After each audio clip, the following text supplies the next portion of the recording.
Yo, ketemu lagi dalam program Kata Mas Dosen, sebuah program yang membahas berbagai fenomena yang menarik dan hangat diperbincangkan oleh masyarakat. Nah, seperti biasa nih, gue mau ngingetin lo semua buat yang baru pertama kali mengunjungi akun YouTube gue, jangan lupa di-subscribe, kemudian di-like, dan kalau perlu lo share supaya semakin banyak orang-orang yang mengunjungi akun Mas Dosen Talk. Oke, jadi kalau gua udah main kata Mas Dosen, berarti ada isu yang hangat nih, yang menarik, yang perlu kita diskusikan. Nah, kali ini gue mau bahas yang lagi viral banget, yaitu penolakan revisi Undang-Undang TNI atau RUU TNI. Jadi gini, gue mau memulai video ini dengan sebuah analogi atau cerita sederhana supaya ini membersamai alur berpikir kita, supaya kita sama nih alur berpikirnya, dan supaya apa yang kita capture nih terkait dampak-dampak atau potensi-potensi yang akan muncul terhadap keberadaan TNI di jabatan-jabatan sipil ini supaya kita sama dulu nih. Oke, jadi kira-kira begini. Pada sebuah kisah, hiduplah sebuah keluarga. Nah, keluarganya ini hidupnya sebenarnya sederhana ya. Dia terdiri dari seorang ayah, ibu, dan beberapa anak. Ya, anggaplah 4 atau 5 anak lah ya. Nah, mereka ini bisa dibilang hidupnya cukup bahagia. Walaupun hari-harinya mereka itu isinya adalah perdebatan dan silang pendapat. Mulai dari hal-hal yang kecil sampai hal-hal yang besar. Nah, gue kasih contoh nih karena ini bulan puasa, misalnya gini. Misalnya keluarga ini lagi menentukan, kira-kira hari ini menu atau minuman buka puasa apa yang akan disajikan. Misalnya, si anak pertama pengen minum es teh, anak kedua pengen es buah, sementara bapaknya pengennya es pisang. Nah, artinya kan ada perdebatan nih ya, perdebatan terus, dan itu terus menerus berulang setiap harinya. Sampai pada satu momen, si ayahnya ini dia punya teman. Kebetulan temannya ini punya latar belakang keluarga militer ya, jadi biasa hidup dengan komando, dengan kedisiplinan dan perintah. Nah, satu momen kawan dari ayahnya ini mainlah ke rumahnya itu ya, main ikut buka puasa bersama, dan pada saat buka puasa bersama seperti biasa nih si anaknya debat gitu ya, berselisih paham. Nah, orang itu kaget, tapi masih dia keep. Sampai long short story-nya, setelah buka bersama, sholat, terus makan, terus selesai ya, acara malam, ngobrol-ngobrol lah tuh dia sama si ayah. Kira-kira dia bilang begini, "Bang, saya ngeliat keluarga abang kok berdebat mulu ya. Maksudnya harusnya kalau menurut pandangan saya, si anak ini harus patuh bang sama orang tua, apapun yang orang tua sampaikan. Kalau abang pengennya es pisang ya udah, nggak boleh ada debat-debat lagi tuh bang." Kira-kira begitulah. Nah, karena si orang tuanya ini merasa, oh mungkin ada benarnya juga ya, diterapinlah dia keesokan harinya. Pada saat biasa nih ibunya nanya, anak-anak ini kita mau buka pakai apa? Wah mulai debat lah, sampai tiba-tiba ayahnya ngebentak. Gak, pokoknya hari ini kita harus buka puasa pakai es kolak. Ayah nggak mau tahu, ayah nggak mau dengar alasan yang lain, kita buka puasa pakai es kolak. Kalau kalian nggak nurut, ayah nggak akan kasih uang untuk beli es itu. Sontak kaget dong semua anggota keluarga, termasuk anak-anaknya. Kok yang biasanya ada perdebatan, ada diskusi, kok ini nggak ada ya? Ayahnya pengen diturutin. Oke, akhirnya ya udahlah beli itu. Dan hari kemudian begitu seterusnya sama sampai akhirnya si ayah ini yang tadinya dia mendominasi atau memerintah untuk satu hal yang sifatnya kecil seperti menu berbuka puasa, ini ternyata berdampak atau terbawa ke hal-hal yang sifatnya lebih besar lagi. Misalnya apa? Misalnya anaknya, karena dia kuliah jauh nih, salah satu anaknya kuliah jauh, otomatis harus ngekos. Nah, itu mulai dari kosnya di mana, terus temenan dengan siapa di situ, terus peralatan apa yang dibawa, itu semua harus dibawa kendalinya si ayah. Anak-anaknya mulai risih nih, anaknya mulai risih. Kenapa? Karena bahkan anak-anaknya tidak diberikan keleluasaan untuk menentukan sendiri. Tidak diberikan keleluasaan untuk menyampaikan pendapatnya. Orang tuanya sudah mulai otoriter. Nah, ketika orang tuanya otoriter, si ayahnya otoriter, mungkin nggak hidup mereka berjalan dengan lancar? Maksudnya lancar gini, misalnya anak-anaknya lulus kuliah tepat waktu, cerdas-cerdas, kemudian juga tidak ada yang mengalami kasus kriminalitas, itu mungkin aja terjadi. Tapi persoalannya, ada satu hal yang hilang yang mungkin tidak akan ditemukan lagi di kemudian hari, yaitu adalah kehangatan keluarga yang timbul karena adanya perdebatan itu tadi, karena adanya diskusi-diskusi tadi, yang sebenarnya itu justru semakin mengharmoniskan dan merekatkan hubungan mereka. Tapi karena itu dihilangkan dan menjadi sebuah sistem komando, akhirnya suasana kehangatannya juga hilang. Nah, kira-kira begitu gambaran yang terjadi kalau ke depannya RUU TNI ini disahkan. Yang tadinya ruang-ruang berdiskusi berdemokrasi itu tumbuh dengan baik, itu akan mundur.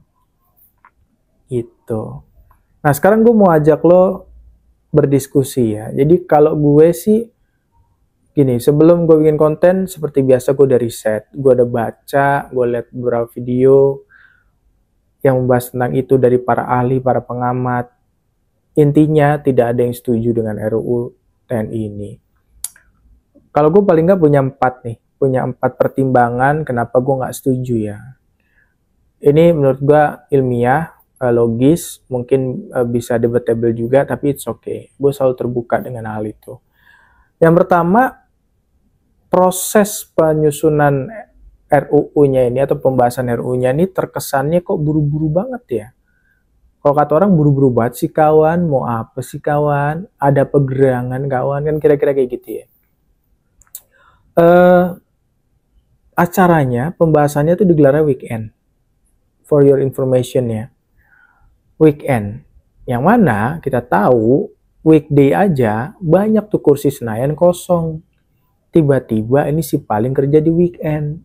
Luar biasa pengabdiannya. Itu satu. Belum lagi lokasinya. Di hotel. Mewah. Tertutup. Hotel mewah dulu deh. Katanya kita sudah efisiensi. Sosialisasi di hotel dicabut. Kok dia bisa di situ ya? Hotel. Buat konseling. Buat sosialisasi.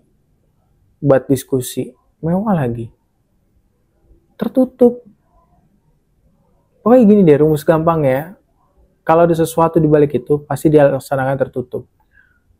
Kalau nggak ada apa-apa ya terbuka aja, ngapain ditutup-tutupin kan? Nah itu satu. Terus yang kedua, nah ini banyak pasal yang janggal ya, paling nggak gue nyatet 2 atau 3 pasal yang janggal. Nah yang utama adalah terkait perluasan jabatan sipil, formasi jabatan sipil yang bisa diduduki oleh pejabat di TNI. Buat lo yang belum tahu, so far ada 10 jabatan di kementerian atau lembaga yang bisa diduduki oleh TNI. 10 kementerian ya.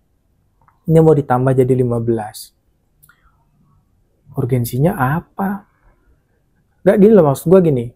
Misalnya gini. Ini contoh gampang aja ya. Misalnya ada anak magang nih, ya kan, taruh satu tempat des. Nah, kalau kita mau nambahin anak magang di situ lagi, biasanya kita ngapain sih? Kita evaluasi dulu. Bener nggak sih di kerjanya nih anak magang ini? Kalau dia benar, terus kerjaannya juga benar, kita tambahin lagi. Tapi kalau kinerjanya nggak benar, ngapain kita tambahin? Berarti kan nggak pas kalau dia duduk di situ. Ya nggak? Mungkin bisa jadi jangan anak magang, mungkin bisa karyawan tetap yang naruh di situ. Bisa juga. Apakah sudah dilakukan evaluasi terhadap yang sebelumnya 10 posisi itu? Belum. Kok main nambah? Ini kan aneh. Nah, terus yang ketiga. Tadi sempat tuh di awal video gue singgung tentang sistem komando, sistem yang otoriter.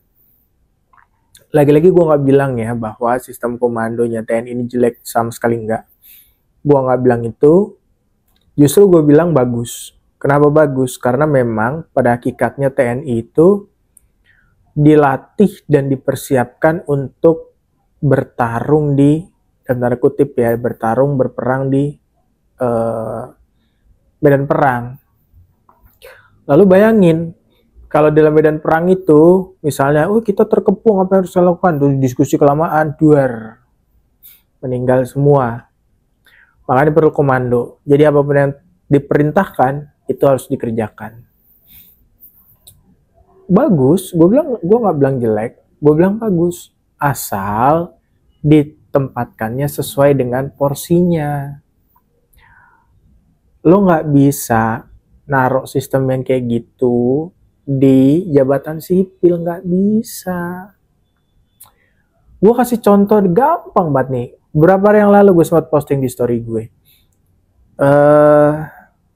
Sebuah akun besar, akun TNI, memposting ucapan selamat anniversary, happy anniversary. Men, gue gak habis pikir. Gini, gue gak mau nyalahin adminnya, gak. Gue gak mau nyalahin desainernya, gak.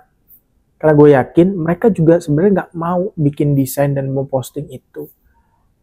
Tapi apa daya, namanya komando, dari atas ke bawah harus sama, dilakukan, dikerjakan.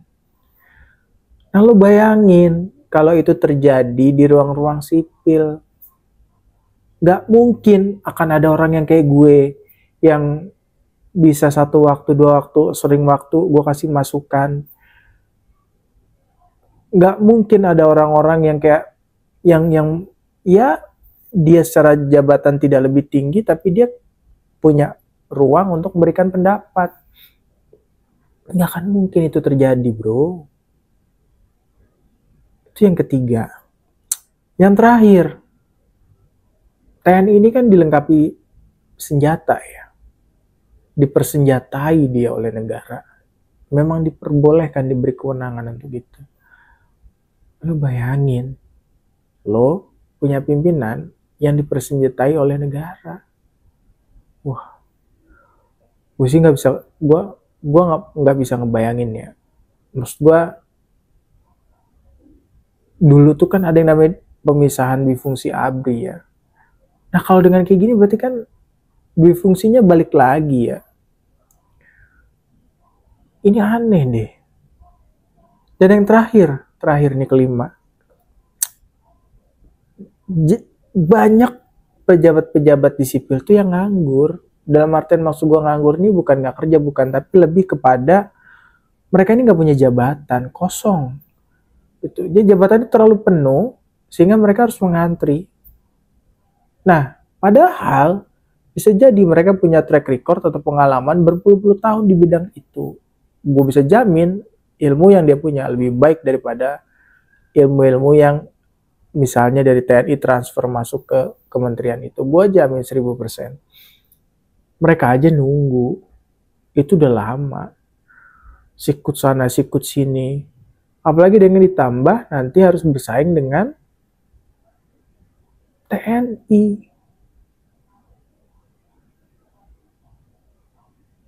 Ini nggak apa semakin menjadi apa ya, gue bilang ini nggak benar gitu, nggak benar nih, sumpah ini nggak benar. Gue pribadi sangat tidak setuju dengan adanya RUU TNI ini, apalagi bunyi-bunyi pasalnya itu tadi. Jadi please, gue masuk ke bagian kesimpulan. Kesimpulannya adalah, lo aware ya. Please banget nih lo warga Indonesia yang nonton video gue. Aware deh soal ini. Mungkin lo nggak akan ngerasa gue nggak berdampak nggak apa. Men, banyak negara yang udah, yang dulu masyarakatnya nyepelein soal itu, dan sekarang nyesel men. Gue nggak perlu nyebutin negara, banyak lo searching di Google banyak. Jadi gue nggak pengen Indonesia kayak gitu. Gue nggak pengen lo nyesel di kemudian hari. Jangan ya, jangan diem soal ini. Siapa lagi gitu. Lu bayangin deh, kalau dari kontras kemarin nggak membongkar ini, kita nggak akan tahu tuh ada pertemuan di hotel mewah itu, ada pembahasan soal RUU TNI itu, kita nggak akan tahu mungkin. Untungnya ketahuan, dalam tanda kutip ketahuan ya, samperin, oh ternyata bener ada rapat mewah itu. Kenapa gue bilang rapat mewah? Ya rapat yang dilakukan sesingkat-singkatnya di hotel yang mewah. Udah kali ya, lagi bulan puasa nih, takutnya batal puasa gue, hilang pahala gue. Oke, nah buat lo yang punya pertanyaan, kritik, saran, atau komentar, sekali lagi, gue tidak otoriter, gue orangnya terbuka, gue demokratis, silakan lo tulis di kolom komentar apapun isinya, gue balesin satu-satu. Oke, sekian dulu ulasan singkat dari gue. Sampai ketemu lagi di konten-konten selanjutnya. Bye.